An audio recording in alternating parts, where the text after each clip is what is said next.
Hello again, everybody. I'm Mark Walmsley. I'm the founder of the Arts and Culture Network. I've changed my job title to Chief of Stuff recently, just to give a bit of wit in there. We have 120,000 members across 8 LinkedIn groups, and we're growing at a rate of about 200 new members every day at the moment, which is very exciting. But the best bit of the job for me is when I get to introduce you to one of our full members. And so Heidi Pyper has joined me today. Heidi, thank you so much for sparing the time to do this. Hello, you're very welcome. Thank you for having me. It's a pleasure. It's going to be fun. So for the benefit of those who haven't spent time getting to know you as I have, perhaps you could tell everyone about where you are, the work you do, and perhaps what your superpower is. My superpower. Okay, so my name is Heidi Pyper. I am a ghostwriter, and I'm very, very lucky to be able to work from home in Devon. I have a beautiful place to work here at home. I look out onto the river and lots of wildlife. I can see cows at the minute and geese, so it's very beautiful. So I feel very grateful that I get to do that. I am a ghostwriter, so I've currently been working on memoirs for a client, which has been really interesting. We've gone far back as 100 years, looking back at her father's history, who traveled to the Congo nearly 100 years ago. So I've been doing that, and I work with clients in the health and well-being industry and tell their stories about healing and transformation as well. And I'm also setting up a blog where I'm looking to gather stories from people who work in the arts and trying to find out the obscure stories about how they made it, the struggles they had to overcome, that sort of thing. So I'm hoping it will be an inspirational for read for other people who will be working or who aspire to work in the arts. Brilliant. That's great. That sounds like great work. Yes, it's very interesting. Yeah. Yeah. Now, a day in the life. What time are you up? What do you do? Do you work set hours? Are you a night owl? What does a day look like for you? I'm definitely not a night owl. I'm trying to, I've recently changed my schedule. So I've decided that I'm going to get up and begin with some yoga in the morning. My children are of an age now where I don't need to be doing everything for them. So that's quite a nice new place to be in life. So I get up, I do some meditation, I do some yoga, and then I start work. I have a part-time job where I edit for another company, and I do some once I do a few hours on that, I do some writing practice. So I do a lot of reading, because I always want to learn how to improve. So I do some reading and writing practice, and then I dive into my admin, checking that I've got all my interviews lined up correctly and I'm not missing any, and then working on any writing projects that I have to do. So my schedule is very free. I try and keep it in line, or rather, I try and keep it organized, and I try to maintain a regular schedule. But I think that's why I love what I do, is things change all the time and nothing's the same. I think if everything was the same every day, I'd get too bored. So I do like it that my day changes, and sometimes it can be quite chaotic, but I don't actually mind that. It's great. Sounds great. Excellent. Now we're going to have some fun, if that's okay. I'm going to create your perfect fantasy cultural year from the answers to 10 easy questions. Okay. There are no wrong answers, and I'm sure there'll be surprises along the way. So to start, I need to place you somewhere in the world, and I'm going to place you sitting outside your favorite building. Where would that be? Okay. Oh, sitting outside my favorite building. This is do you know what? I don't know, but I'm gonna say a cafe somewhere. I'm a big I cannot think of a favorite building, but I am such a fan of cafes. I love going to work in cafes. I love the white noise. I love things things flow better when I'm in a cafe. So if I have to ponder an idea, sitting in the quiet of home doesn't quite do it. So I'll go to a cafe, and usually I get loads of inspiration there, which is quite funny. And yeah, I'm trying to think, but I yeah, I I found can't one. think of a favorite building. I found you I found the world's most famous cafes. Okay. So we'll see if this works. It's where is it? It's in Paris. Okay. Where are we? It's the Café de la Paix in Paris. I'm going to get a picture of it so everybody we can picture you in your favorite place. Images. Wow, that is quite impressive. Right, I'm going to share the screen so we can see where you're going to be. Okay. There we go. This is the Café de la Paix. Oh, and that's the most famous one. Well, do you know Apparently what? I should make it my goal to go there very soon. absolutely, yes. Now, and it looks rather wonderful. Look, I mean, It's absolutely gorgeous. look at it. And I bet it's busy. Yeah, there you go. It, There it you go. wasn't. You'll be there. That's exactly where you're going to be sitting. Yes. Yeah, Okay. sitting outside Yeah. in a cafe. In the sunshine. In the Yep, sunshine. Right. with a Okay. notebook. I've always got a notebook, and it wasn't that long ago that I was working in a cafe. So I had a big what would you call it? Maybe burnout moment, let's say that. And I thought, oh, do you know what? I'm totally fed up. And I saw a job going down the road, and I went, I think I need a break. I'm going to go and work in a cafe. And I gave that up. It's over a year and a half ago I gave that job up, but it was the best thing I could possibly have done at that moment in life. It was amazing, and I met so many great people. Every day I loved going to work every day. I got to know the customers, they were regular. I got to know the staff, and it was such a beautiful beautiful time actually working in that cafe. I remember it very fondly. And yeah, and I met my boyfriend there, my now partner. And Oh, yeah, that's so great. it was a great thing to do. So overall, yeah, I love a cafe. That's brilliant. That's the first time someone's chosen a cafe, any cafe in here. Now, I want you to assume, and you may have already just answered this question. You're sitting there at 6 p.m. We're in June, you're in Paris, the sun is shining, and there is a book on your table. Is it your notebook? Yes, I've Okay. always got a notebook. I feel it's like when you go home without your wallet or your phone. That's how it feels for me. I've always done that. I've always had a notebook. My dad did it too. I probably got it from him. We've driven on family holidays. We've probably driven 100 miles back from where we came from because he's left his notebook back at where we were staying or something like that. And it's so precious. And so I've probably got it from there. Okay. But I've always done it ever since.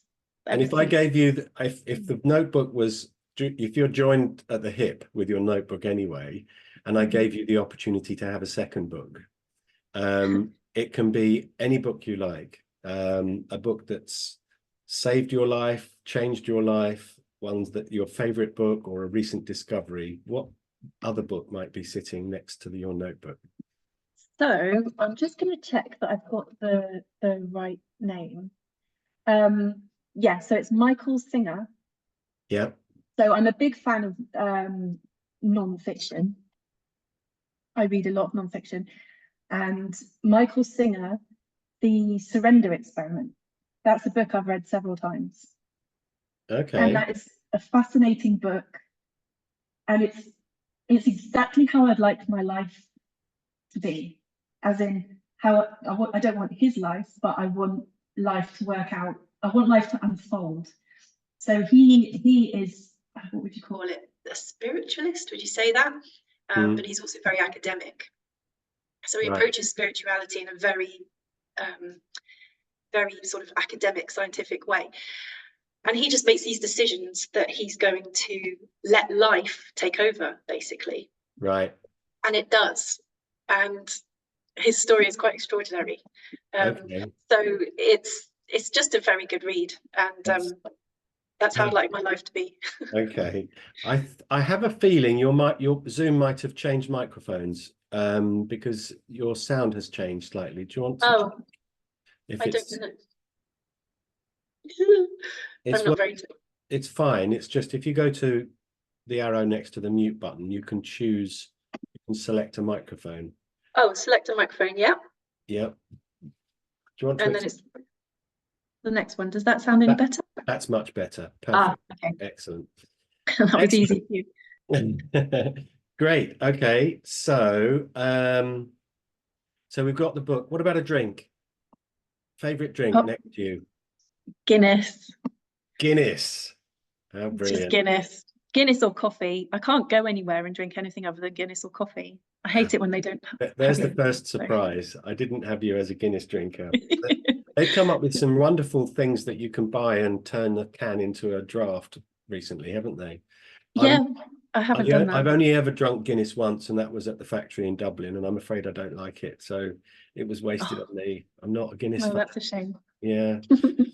Okay, now you're feeling quite pleased with yourself because you've just come from a meeting at the Café de la Paix with a wealthy Parisian family who are philanthropists and supporters of the literary arts. Okay. And they would like you to do a year-long study of storytelling. Okay, that does sound good. Yeah. And you can do it in any country you wish. Yes. Okay. You have to stay in one country. It's first class all the way. You are being paid a handsome fee to do this. They will publish a book based on your findings by you afterwards. And you'll probably get a TV spot out of it. So that's the plan. It's extremely well paid. All you have to decide is what country you want to do your study in. Okay, well, that's easy. China. China. Excellent. China. Absolutely. Do you speak Chinese or Mandarin or? I do. I speak Mandarin. And when I say speak, so I've got a get by level. So I lived in China for 2 years, about 20 years ago now. We're coming up to the 20th year anniversary.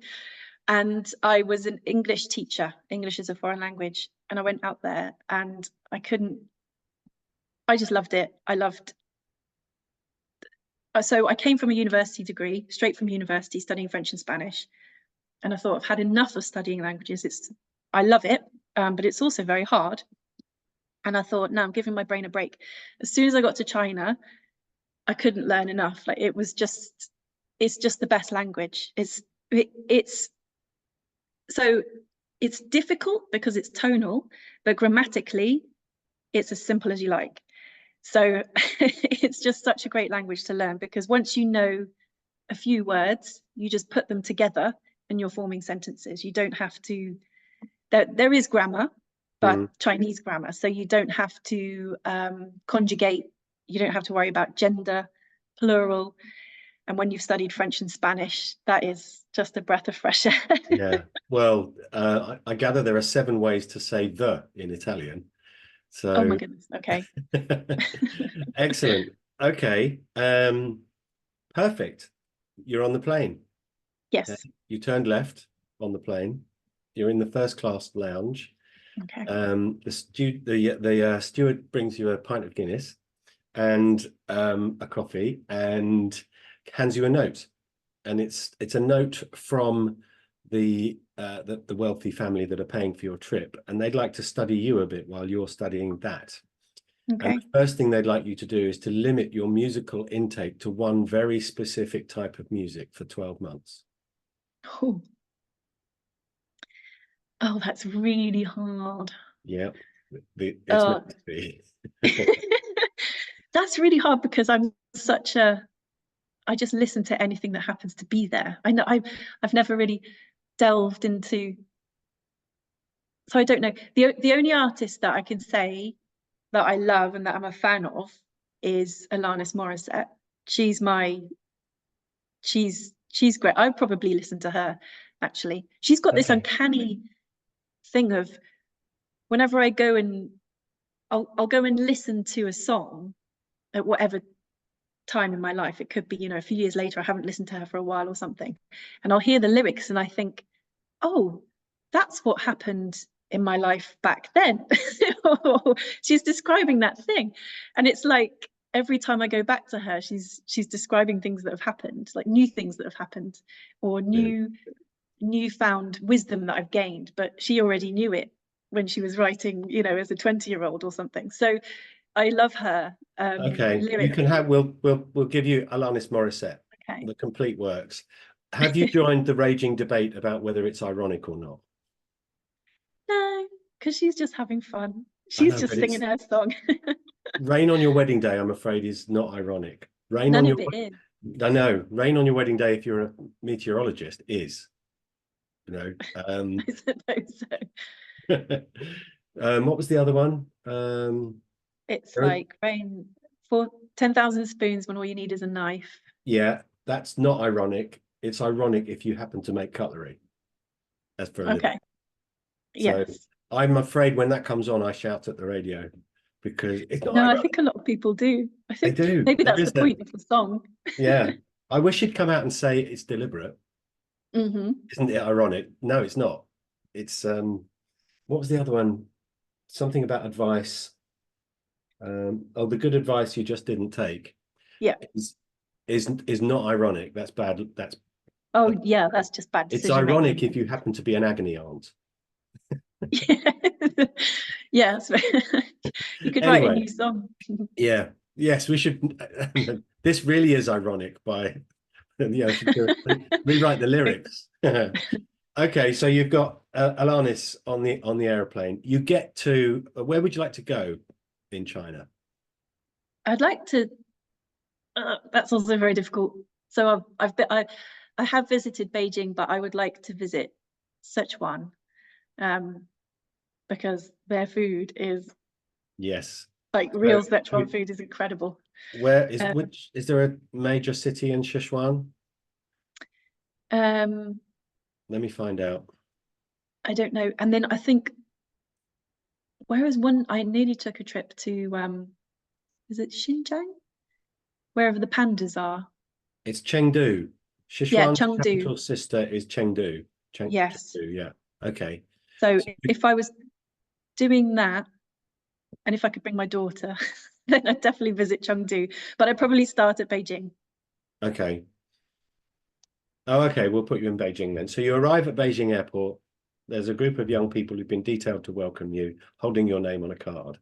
They usher you into a limousine and they take you into the center of Beijing and show you to your apartment, which is a loft apartment with some wonderful views over the city. Yes. You have staff. Yes. Okay. They ask you to unpack, relax, and they're going to come back and take you out to a dance performance, followed by dinner. Okay. Now you can choose the dance form. Now you're in China, but you don't have to stick to Chinese culture here because this is a magical fantasy trip. You can have any dancer you like, living or dead. Oh, I know what it is. Go. It's the river dance. Oh, excellent. It's Michael Flatley. That's funny. It's just come to me because I remember watching that at Eurovision. What year was that? I don't know. 87. I was watching it as well. I was small, and I remember just thinking, "What is that?" And every so often I'll put it on. I say every so often, it's not that often, but whenever I do put it on, I think I just love it. I was both felt unlucky different. and lucky with Riverdance. Shortly after that show, the producer at RTE resigned her position at the TV company to set up Riverdance. And Okay. she put an advert for Angels in the Stage magazine asking for £10,000 of investment from people who wanted to invest in Riverdance. I didn't have £10,000 at the time, but somebody I know did, and they invested, and they've taken over £100,000 a year out ever since. nuts, For isn't it? £10,000. Oh Yeah. goodness. Well, it's Wow. a global phenomenon. I also Yeah. used to support the Prince's Trust, and I went to a Prince's Trust gala performance once at the Palladium, and it was Michael Flatley and Jean, what's her surname? The two Oh yeah. originals. Yeah, Yes. Yeah. the two originals. So yeah, I'm with you with that. Do you know why it was such a success? I've worked it out. Why? Because one person doing Irish dancing is great to watch. But when you see 70 people doing exactly the same thing at the same time, Mm. they're all really good. And they come in together, and it's just the crescendo, isn't it? So you've got two, then you've got four, and then they build and build and build. Yeah. And then they do that weird line where they don't. I know. Yeah. Yeah. So It's they're, very, very clever. Very clever. Anyway, we digress. So you've seen a performance of Riverdance with the original cast. okay. That's incredible. Now Thank you. they want you to go out to dinner and you can choose the cuisine. Well, it would be Chinese. Yeah. Szechuan probably. Perhaps, yeah. Thinking, I think Szechuan. We've been to London recently, and I've found an authentic. We're in Chinatown. I've found an authentic restaurant, and we've been there a couple of times and just picked out. Oh goodness, my mouth is watering. Yeah, Szechuan cuisine. Yeah, Chinese food. Chinese food in China is the just the variety. Yeah. You'll eat something new every day of your life. It's just, oh goodness. Yeah, Brilliant. it's amazing. I love Okay. Chinese food. Now, the next day is sport day in Beijing, and you can watch any sport you like for 2 hours. What would you choose? Oh, this one is a lot less exciting for me. So I don't do sport, but I'm trying to think, what have I found exciting at the Olympics? Probably athletics, maybe. Does that count? Yeah. Yeah. That's the one. Yeah. I can't like I don't really. Yeah, probably athletics. Okay. You can have athletics. Now, in Beijing, there is a new digital art gallery in which you can put on a virtual reality headset and step in to a painting. It becomes a 360-degree immersive 3D animated environment. So you can see the back of things. You can walk around, and the characters in there, if there are any, move.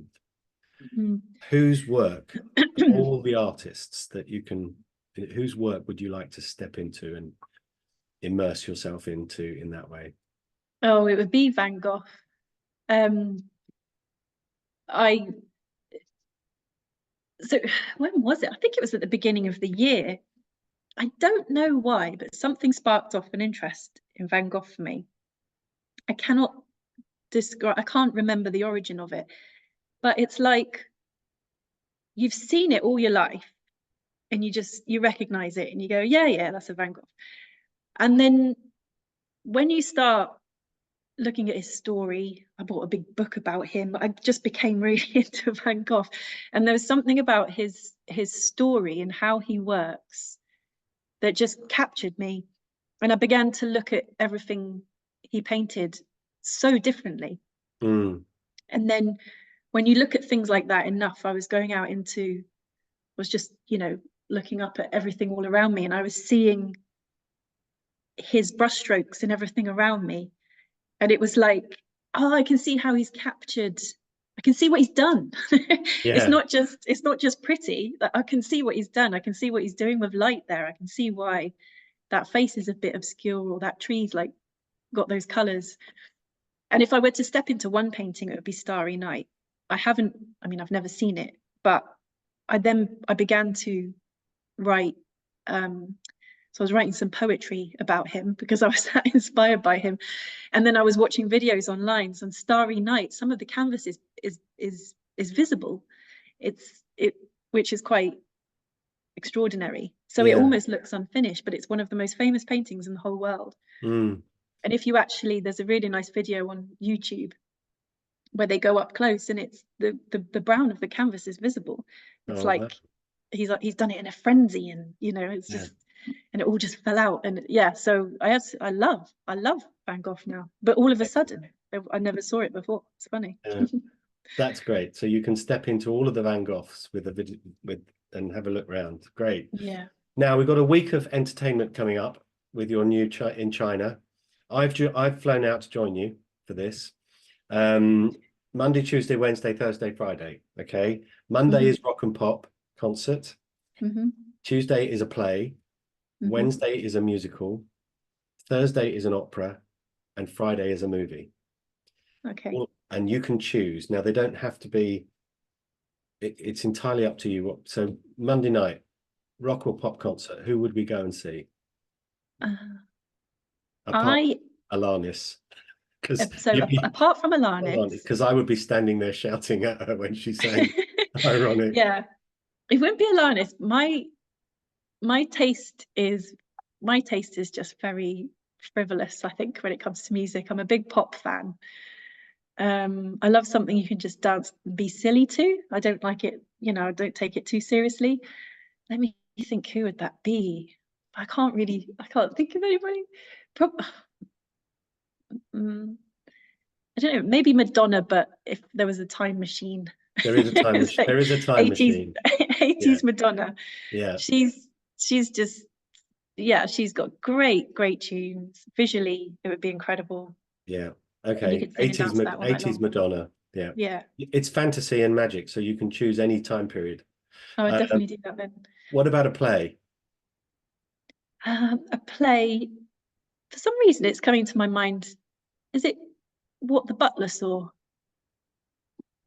Is that Joe Wharton? There's a Joe Wharton play? Pretty sure it's about a butler. Is that right? It is Joe Wharton. He was friends with, what's his name, wasn't he? From Carry On. Joe Wharton. Yeah. So it would be that. I've never seen it. Yeah. And Joe Wharton, What the Butler Saw. Yeah, that looks funny. That's good. Yeah. So it looks a bit Carry On. Yes. Yeah. And okay. That's the play. I'll enjoy that because I haven't seen that. What about a musical, West End or Broadway musical? Anyone, original cast, up to you. So I do love musical soundtracks. I would probably go for The Lion King. I saw it. I saw it a couple of years ago, a couple of summers ago. Took my kids, and I was in tears just before it started. There's this have you seen it? Yes. And then the animals as they're walking up to Pride Rock. Yes. Oh my goodness. I was there and I was so embarrassed. I thought, I cannot be crying in front of my kids. It was just so lovely. And a friend of mine fixes the band, and he gave us the backstage tour. So I got my kids to try on some of the costumes. It was great. Really good. Because there's a little elephant, there's a little girl. Yeah. I think it was a little girl inside the elephant costume. She flaps her arms and the ears go. And she looked so happy. She was beside her. She was so happy. And I thought, that's just the epitome of joy. I think that's what made me cry. It's very joyous. It's very lovely, colourful. Yeah, amazing. It's Thursday and it's opera night. What do we want? Which opera? Or you can ask me to suggest one. Quite honestly, I have given opera a chance and I have not enjoyed it. Oh dear. I've seen 2 or 3. Maybe I just need to see the right production. They're quite the stories are quite gritty, aren't they? I'd want like a gritty. What's La Traviata about? Isn't that one? I don't know my operas as well as I should do. No, let's just say that one. Okay. I would like to get to know one, and I'd like to like one. I would, if you wanted to, I would suggest you find Tosca. Okay. With Papano conducting. It's on Apple Music, I think. It'll be there somewhere, but that's my favorite, and the sound is just incredible. Yeah, I think it's Angela Gheorghiu as well. Yeah, I'll send you a link to the. Yeah, that'd be good. Yeah. And movie night. What are we going to see Friday night? So I've got a couple of choices that are my joint favorite movies, and they're very different. So if anyone asks what my favorite movie is, it's straight off Jurassic Park. because because simply, I think I was about 12. I must have been about 12 when I went to see that.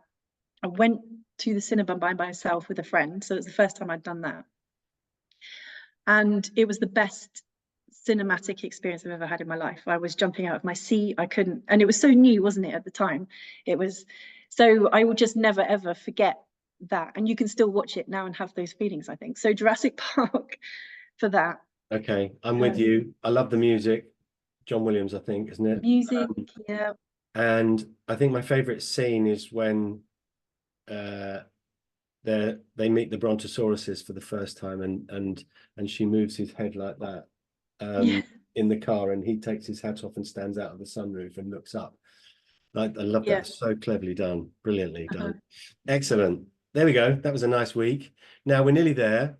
The next day, I've booked a table for you for 2 hours at a restaurant for lunch, and it's going to be Hero Day. And you can invite 3 people, famous or otherwise, living or dead, and they will join you for lunch. Hero Day. Oh gosh, that is really tricky. Well, let me think. So instinctively, I've got an old teacher who is no longer with us. And it's one of my big regrets. I left school and I always thought, oh, I'm going to get in touch with her. And I just never did. And then someone said she passed away, and I've always hated that happened. And she was such a great character, a really great character, actually. Very no nonsense, said what she thought. Everyone was scared of her, but she was a very inspiring teacher. So I would invite her because she would be great for conversation. And then who else? Oh gosh, I'm really struggling with this one. Let's say Van Gogh. I'd bring him along. And Alanis, and then we're done. And Alanis, yeah. I think that was a very hard question. Sorry, but that would be warning. Gosh, that would be an incredible. Yeah. Able to Right. see that. You're on the way home. You've done your year. Okay. You've got all the content you need for a book. You're going into production to do a TV show about storytelling in China when you get back. And you're on the plane. You turned left again. Steward says, hello, here's your Guinness. And relinquishes you of the need to listen only to Alanis Morissette for a year. Okay. What's the first piece of music that's not Alanis Morissette that you would want to listen to on the plane on the way home? if I've been listening to her for a year, it's quite serious. So maybe something light-hearted. So that would be. Okay, that's a really, really tough question. But I'm thinking instinctively, there's a piece of music. It'll be classical, let's say. So enough of all the lyrics, enough of all the modern stuff. So yeah, classical. And there's a piece of music. It's a waltz. Oh, who's the artist? And Strauss. No, it's in the Shostakovich. Okay. So there's a really beautiful piece of music that features in the Eyes Wide Shut soundtrack. Okay. And it's a waltz. And I just put it on if I just want to sort of unwind and just sort of let go. It's really good. The movement, and it's a great tune. It's a really good tune. Okay. It's the waltz number 2 from the Suite for Variety Stage Orchestra. Yes. So it's very recognizable. Yeah. And it'd be that, just when I was just to let go and then just let myself dance a little bit. That's quite nice. Thank you so much, Heidi, for doing your fantasy cultural year. Have you enjoyed your year? Yeah, gosh, that was a good conversation. That felt great to talk about all those things. Yeah, so lovely. Thank you so We're much. going to, my pleasure. We're going to we're going to do the this or that game now, just to pull out Okay, a few more laughs. I'm going to give you two options, and you have to choose one. Okay, right. instinctively is good. Yeah, okay. Okay, tea or coffee, Coffee. radio or TV, Radio. Fun. Yeah, high nostalgia. heels or trainers, Oh, trainers. car or motorcycle, Car? comedy or horror, Comedy. Definitely not horror. Ooh, I get too concert, scared. concert hall or sports stadium. Concert hall. That was easy. Cat or dog, Dog. Yeah. test the water or dive in at the deep end. Just dive in at the deep end. Yeah. Orange juice, bits or no bits. Absolutely categorically no bits ever. An hour in a library or an hour in a museum. Mm, that's actually hard. Um, Museum, but they're equal actually. Beethoven or Mozart. Beethoven. Shower or bath. Bath. Cooking or being cooked for. Being cooked for. Fiction or non-fiction. Easy. Yeah, non-fiction. Sand or snow. Goodness, I would say sand. It should be surf or snow, really, shouldn't it? Yeah. Okay. Shopping online or in store. In store. Reggae or salsa. Salsa. Indoors or outdoors. Mm, that- that's also really hard. Let's say outdoors. Okay. Android or iPhone. Android, that's easy. Start immediately or wait until the last minute. I'm gonna wait until the last minute comes. So am I. I hate it, but I am. Yeah. Science or history. History. New York or Los Angeles. Ooh, New York. Early morning or early hours. Early morning. Messy desk or tidy desk. Messy. Red or white wine. Red. Batman or Superman. Ooh, that's also hard. The Superman. This one I should have rubbed out for you. Numbers or words. Words. Rare or well done. I'm veggie, but it would be rare. Mild or spicy. Spicy. And finally, see the future or change the past. Probably change the past. I'm not comfortable with seeing the future, so Excellent. There we go. Hope that was fun. yeah, that was good. Heidi, thank you so much. Wherever this appears, there'll be links to you and your website and LinkedIn and the work that you do in ghostwriting. So, and your memoir work sounds fantastic. I might have to tap into that. Thank you. And yeah, we'll be promoting this so that people can get to know you a bit more before they have the pleasure of meeting you, as I now have. So thank you so much. Was that okay? Did you enjoy that? Thank you. It was really good fun. Thank you so much. Yeah, it was lovely. Just to relax and just to fantasize a little bit was amazing. Oh, that's good. Thank you so much, Heidi. Thank you very much, and see you soon.